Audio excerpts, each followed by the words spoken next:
Mas Rio, sama dengan pertanyaan Mbak Saja. Pak Dir, monggo ada 3 pertanyaan. 5 poin. Rupanya masih panjang juga pertanyaannya. Kalau sudah berkali-kali nih, Mbak Tasya juga sering. Baik, yang pertama terkait maktur, tersangka GSM ini memang jabatannya Direktur Operasional ya, jadi yang mengetahui proses dari pendaftaran jemaah khusus ya, jemaah haji khusus di maktur dan operasional lainnya sampai ke akomodasi dan termasuk kemudian ketika pengurusan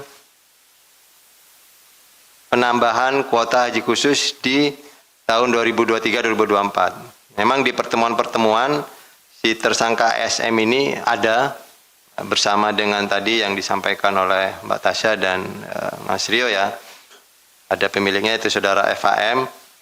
Jadi memang untuk peran-perannya tersangka ISM ini sudah dipetakan oleh penyidik dan sudah dilakukan pembahasan, kemudian disampaikan, dilaporkan di forum expose bahwa itulah yang memang sementara kita tetapkan untuk klaster-klaster si pihak swasta yang memang perannya ada dan bukti-bukti pemberian uangnya ada. Nah, apakah nanti untuk di belakang pihak-pihak ini tadi seperti dikatakan saudara ISM ya, itu kan hanya direktur operasional, pasti di belakangnya juga ada pemiliknya. Ya, kita akan laporkan lagi perkembangan penyidikannya. Kemudian untuk peran-perannya seperti apa tadi, ini akan melihat fakta-fakta tim penyidik yang sudah melakukan pemeriksaan-pemeriksaan terhadap saksi maupun tersangka yang saat ini juga lagi diperiksa. Nah, dari keterangan-keterangan nanti apakah peran-peran FAM atau si pemilik maktur ini juga dapat dikategorikan bersama-sama atau mengetahui, nah itu yang sedang didalami. Tetapi memang ini masih terus bergulir. Walaupun baru keempat tersangka ini, tetapi kami pastikan di proses penyidikannya pun sedang berjalan. Apakah nanti dipertimbangkan untuk penetapan tersangka berikutnya. Tetapi tadi ada pertanyaan juga terkait yang masih di forum 1, itu kan ada pemberian-pemberian. Sebetulnya di konfes sebelumnya kan sudah dijelaskan ya di forum 1 itu, bahkan juga ada yang beredar foto-foto yang di media itu. Memang ada beberapa pihak yang juga hadir di pertemuan saat itu.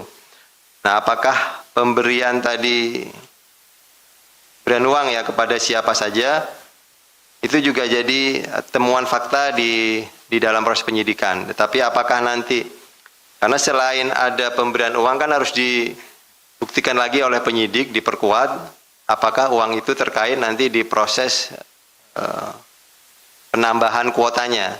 Apakah uang ini apakah ini terkait dengan penambahan kuota yang sedang diupayakan. Nah, itu yang sedang didalami oleh tim penyidik, sehingga nanti ketika itu ditemukan dalam proses lanjutan pemeriksaan-pemeriksaan, ya juga pasti kita akan kembangkan untuk penetapan tersangka berikutnya. Ini saya campur aduk ya tadi dari Mas Rio karena ada irisan dari pertanyaannya. Kemudian kembali ke Mbak Tasya, untuk saksi FAM, kapan dipanggil lagi?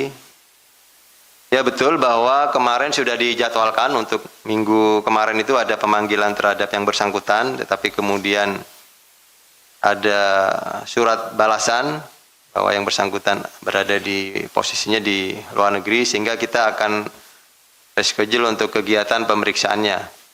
Dipastikan dalam minggu-minggu ini, karena memang kita ketahui kan penyelenggaraan ibadah haji sudah mulai selesai ya, sudah ada beberapa kelompok-kelompok yang sudah kembali, dan kita upayakan memang tetap kita akan lakukan pemeriksaan terhadap yang bersangkutan.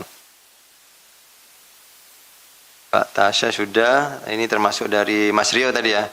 Kemudian yang berikutnya dari Mas Rehan. Nah, ini aliran uang yang 1 juta. Kita sudah sampaikan di pengembangan update sebelumnya juga bahwa betul ini 1 juta US dollar. Ini memang bahkan ini adalah ada bagian dalam 1 juta dolar ini yang pemberian dari tersangka yang ASR. Jadi yang sebesar 406.000 US dollar itu tadi adalah sebagian kecil dari 1 juta US dollar. Artinya ini sudah firm tadi hasil pemeriksaan penyidik ketika memang ada pemberian uang itu terkait apa. Nah, ini kan sudah jelas salah satu yang tersangka tadi. Nah, seperti itu. Apakah tadi ada tersangka-tersangka lain yang juga memberi? Kemudian ini masih digali lagi oleh tim penyidik. Pemberian itu terkait yang mana? Untuk apakah untuk penambahan ataukah untuk mempercepat proses T0-nya, itu yang akan dikembangkan lagi. Sehingga nanti ya memang masih akan berkembang untuk proses penyidikannya. Tapi kemudian untuk fakta yang 1 juta US dollar itu, sebagaimana kita sudah sampaikan, memang betul itu dipersiapkan untuk tim pansus, tapi kemudian belum tercapai. Artinya sudah ada niatan, tapi kemudian dari pihak pansus belum terjadi serah terimanya. Dan pihak-pihak yang kemarin terlibat sudah kami sampaikan, ada saksi ZA. Apakah ada pihak-pihak lain yang mungkin mengetahui peristiwa ini? Kita sudah dalami. Artinya pihak-pihak yang mengetahui pun juga sudah kita lakukan pemeriksaan. Yang mengetahui pihak-pihak dari 1 juta US dollar ini. Kenapa kemudian dari pihak pansus kita tidak lakukan pemeriksaan? Nah, itu juga menunggu perkembangan dari tim penyidik yang sedang berkoordinasi dengan tim JPU. Karena memang ini belum sampai ke pansus, apakah nanti itu dibutuhkan untuk pembuktiannya? Artinya kan belum sampai gitu ya. Sehingga kemudian pertimbangan apakah harus pansus diperiksa atau tidak, itu kami kembalikan lagi ke tim penyidik dan tim JPU nanti. Tapi kami pastikan ketika itu memang dibutuhkan untuk kekuatan pembuktian ya kami pasti akan lakukan pemeriksaan. Sudah semua ya? Ada lagi? Baik, terima kasih Pak Dir yang sudah memberikan jawaban secara lengkap dari pertanyaan teman-teman.